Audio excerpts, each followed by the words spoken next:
In this demonstration, I'm going to show you how to use the beautiful Christmas time die to make a simple fold card. This is a perfect, really easy card to make. You can do it in lots of different styles, but it's a great quick card to make when you've got to make quite a few in a hurry. So we're going to be using the outside die, which is the special die really in this set to start with. So what we're going to do, we're going to take a piece of card. I've got a piece of white shimmer card here, and you'll see on the die, if you feel it, you've got one edge that has a cut line on the circle and one edge that has almost a flat line, just a little deboss and virtually nothing there on that side. And what we want to do is we want to make sure that the panel with the detail is in this side with the no cut line. So first of all, I'm just going to place the die down on the card, and I've cut this for ease to 6 1/4 inches square. The finished card piece is sort of 6-inch square, or it will certainly fit into a 6-inch envelope. And I'm going to use this beautiful sort of lattice trellis die. And if you notice, it fits in exactly just there. So fits in and gives us a beautiful trellising. So we're just going to take that down, and again, this is on the side that has no cut line, because this is sort of a pop-up card. So we're going to run that through and cut that.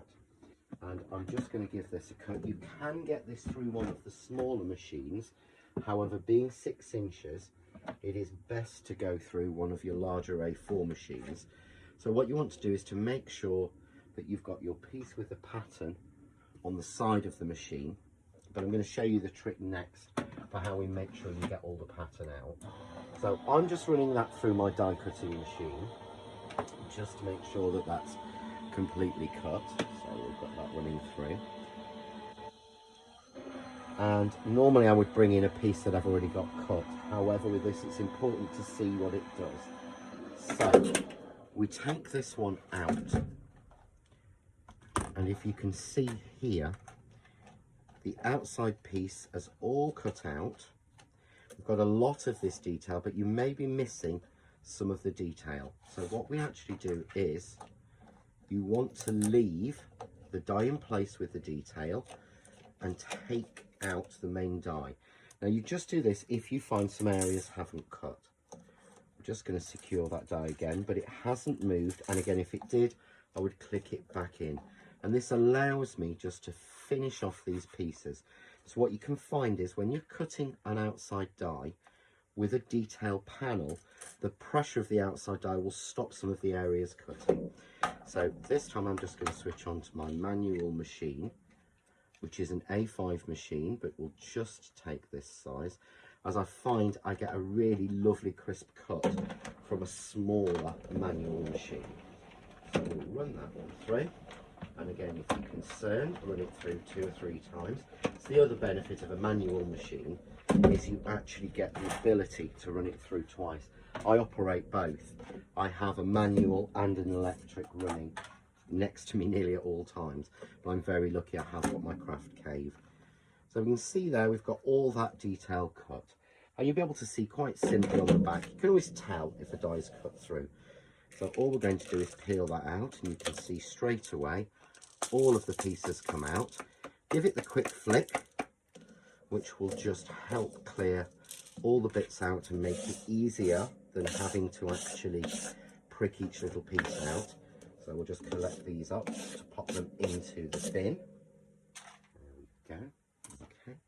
And again, then you would simply take your pokey tool and go through, and you may find a couple of little places where they haven't gone through. And it tends to be these little points where it meets. And you'll see, when you're going through this, you'll see the trellis is hand drawn. It waves, it moves. So you can actually see how it's hand drawn as opposed to just computer generated, which I feel just gives a really nice finish to a card. As you see, there's that little bit of handwork in there rather than it being a mass produced exactly the same. So I'm just taking out these little pieces, really simple and relatively quick to do. Actually, a lot of people find this quite soothing. So once we've got all of those out, you can see there what you've actually got is a square of card with a trellis at the bottom, but there is a fold line that's debossed there and there, so we simply turn it over, ease the card over, and then meet those two pieces and simply fold. And you can just use a bone folder here to give you a nice crisp edge. We then get the very simple stand-up card. So you can see there how easily that stands up. So it's a very quick card, great for invitations and things. So now we want to put something underneath here. So you can use your glue glaze and put glue all around this edge and on here. What I tend to do is to use a spray glue for speed, but I don't want any glue on this top section. So take a piece of scrap card and cover over where you don't want the glue to go. This time it's really useful when you've got a glue box like this, or a spray, I was trying to say spray and glue then, a spray box or a glue box like this, because when you put the card down it actually sticks to the base. A little bit of spray glue across, and then when I take that piece out I have nothing there, but I have the glue there. So I've chosen a piece of the Craft Artist waterfall glitter card in gold. It's this beautiful waterfall pattern, and I've cut this to just short on 3 inches to just short on 6 inches, so that it fits exactly in there. And again, what you may find is you get a little edge that pops through, so just trim that out, and I'm tilting my scissors slightly at an angle so that it goes underneath the top die cut. Take that sliver off, turn it back over, because we've added to the weight of card, and make sure you give it a good fold with your bone folder. And we can see there we have our simple stand. Really, really easy. So all we're going to do next, and I showed this in the other video, which may be the next video in the series, which is how we make this card here using exactly the same die set.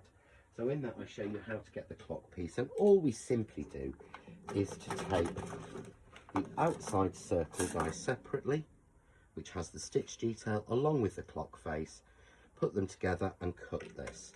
So I've cut that in white. I've then cut the circle die on its own in the waterfall glitter card, and I've also cut the center section again in the waterfall glitter card, and we have the clock hands and the little bezel there. So really, really easy. So I'm just simply going to put these together. So once again, you can either use the glue glaze, or I'm going to use a little bit of spray glue for speed. And what I've got is the waterfall glitter card has a stripe, a pattern running through it. So on the main card I had that stripe coming down, so on the clock I want it going across. So make sure you take 12 XII and put that in the right place so you get the pattern running in the right way. If you use a standard glitter card or just glitter, it doesn't matter where you put it, but because I've got the stripe I do that. I'm then going to take a little bit of foam tape, and I'm going to add on the circle for the center. And again, you could use the die here to cut that out. You could cut that out and could show some really nice cogs and things inside there. There's a lot of options you can do with the clock die in the Christmas time die set. I find it really useful for you all year round. It's definitely one that doesn't move from my desk. So we're going to put that in the center, keeping the stripe running the right way. And I've already glued together the little hands. So we're just going to add a little bit of glue glaze onto that so that we get a nice adhesion to the glitter card.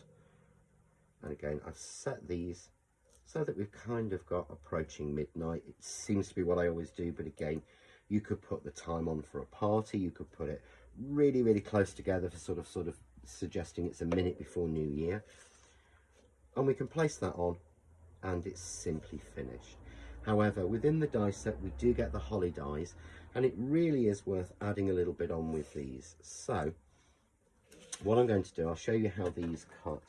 The holly dies are designed so they give you a full circle. So you can just pop them down. You get 2, 1 for each side, plus 2 little sprays. So I'm just going to tape those onto my glitter card. And again, I'm using the waterfall. And for this project, I've cut these in the gold and also in the same white as I'm using, just so that I can build it up. So simply going to run those through, and we'll cut those. So I want to show you how these are very delicate, how beautifully they cut. And again, this is on using glitter card, which this Craft Artist glitter card has been specifically designed and manufactured so that it cuts intricate dies. We turn it over, we see, we just peel our paper out, leaving our dies in place. Let's take one out. You've got the release holes. I release at one end and then just follow it along and pull that out. So we can do that for all of them. So again, at the pointed end and peel it out, and the same with the smaller pieces. Peel that out, and again at the end and peel it out, and we've got those beautiful pieces. So I've got these in gold. I'm going to bring them in again. I've got them cut in white, so we've got a matching pair, and we'll just take our 2 little sprigs as well. Very simple. And what I'm going to do is I'm going to build it up around this clock face. So for the pieces of gold, again for speed, I'm going to use a little bit of spray glue. So again, you could use the Craft Artist, which I'm going to use for the other pieces. And what I'm going to do is start at the base in the center of the card, and I'm going to take this holly all the way around. So what I'm actually doing is following the circle. So if you see from the other side how they match exactly, and what I'm doing is this fine line in the middle, it's quite flexible, the die cut. I'm just following it round so that I get them on the edge. And again, you could just put a little sentiment in that and leave it as it stands. With the gold pieces, I'm going to come down from each side, but before I stick that on, I'm going to add a little bit of white. So this time I'm going to use the glue glaze, and I'm going to have the white coming down here. You see that works against the gold. So we'll just take that little piece of gold off, because I forgot to put the white in first. Again, the white. And again, the glue glaze on this. So you don't have to use spray glue. You can use the Craft Artist glue glaze. So we have the tails coming off.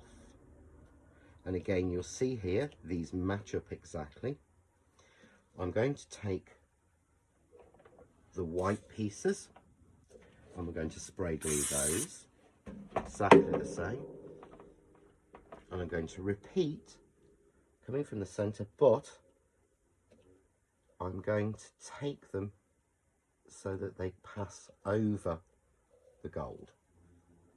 So I start in the same place and take it so that they come on the outside and then finish on the inside. So we've built an absolutely beautiful wreath. I'm going to finish with gold on top, offset against that. And as I said, you could see there, you could have simple sentiment or stamp something in that. You don't actually have to put the clock face in. I'm going to put the clock face in. I think it really does finish this. So I'm using some foam tape, and I want to get a really good level of depth on this one. So I'm putting a piece on. I use 2mm foam tape. So I've put one layer on, which gives me a 2mm depth. I'm then going to put a second layer over the top, which means I get a nice 4mm depth. And it's up to you what you do. I tend to use 2mm as when I double it up, it's not too wide. If I have 3, it tends to go to 6. A good one, I usually use 2 or 1. And all I'm going to do is simply offset that clock so that the number 6 is just where those holly join. I've got a little bit of space at the top, but you can see there I have that beautiful card with the clock on. And again, I could put Happy New Year, I could put a little bow there, I could add a little flower or one of the little snowflowers on there, but anything I want. But I've got a very simple stand-up card. It stands up just like that,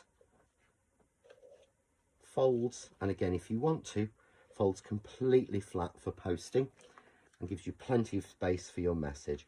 Pop it in a nice sort of 6x6 or 6.5 inch envelope and it'll work perfectly. Enjoy.